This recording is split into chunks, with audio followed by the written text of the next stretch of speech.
Assalamualaikum warahmatullahi wabarakatuh. Bismillahirrahmanirrahim. Alhamdulillahi hadana li hadza wa ma kunna linahtadiya laula an hadanallah.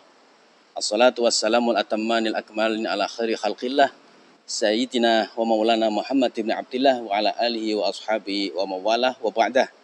Pemirsa yang dirahmati oleh Allah Subhanahu wa taala. Allah Subhanahu wa taala menjadikan Islam sebagai agama yang paripurna. Islam dijadikan oleh Allah Subhanahu wa taala sebagai agama yang bisa memenuhi segala kebutuhan yang dibutuhkan manusia secara mendasar. Hal ini terbukti bahwasannya ketika beragama ini dikatakan sebagai hak yang paling asasi oleh manusia, maka ternyata Islam bisa memenuhi semua apa yang dibutuhkan oleh manusia. Artinya, kebutuhan manusia yang meliputi kebutuhan spiritual, kebutuhan rohani, maupun kebutuhan jasmani. Ini bisa kita lihat betapa aturan-aturan yang diciptakan oleh Allah Subhanahu wa taala dalam agama Islam ini menyentuh dua dimensi spiritual maupun jasmani manusia. Seperti apa yang diperintahkan oleh Allah Subhanahu wa taala yang berupa salat. Salat ini adalah merupakan kebutuhan manusia, baik itu kebutuhan spiritual maupun kebutuhan jasmani. Kebutuhan jasmani, manusia membutuhkan kesehatan. Kita tahu bahwa salat ini memiliki pergerakan-pergerakan yang bisa membentuk fisik manusia ini menjadi sehat.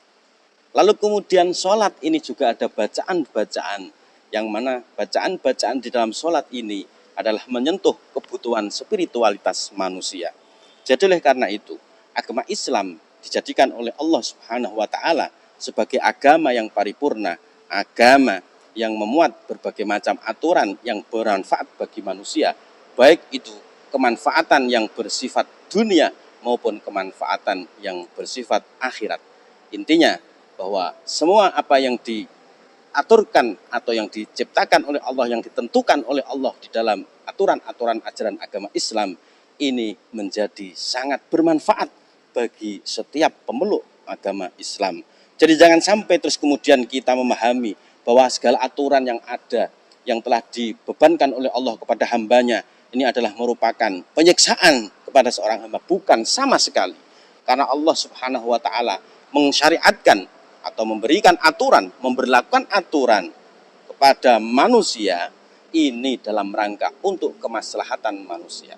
Dan perlu kita tahu bahwa di samping itu agama Islam ini ajarannya membumi sekaligus melangit.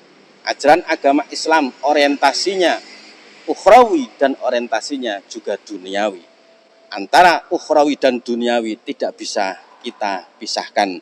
Masing-masing ibarat dua sisi mata uang.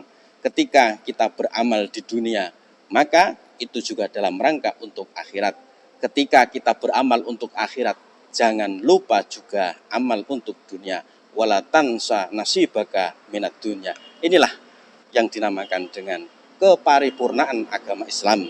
Agama yang telah diciptakan oleh Allah Subhanahu wa taala sebagai agama yang bisa memenuhi kebutuhan yang mendasar bagi semua umat.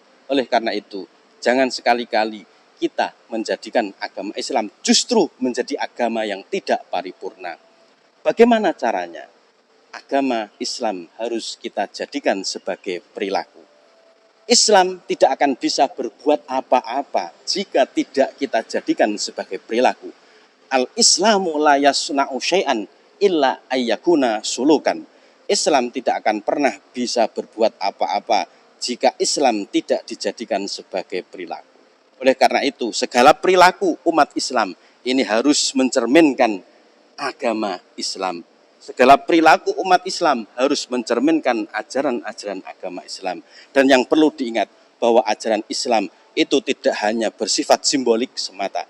Ajaran Islam ini ada yang bersifat substansial juga.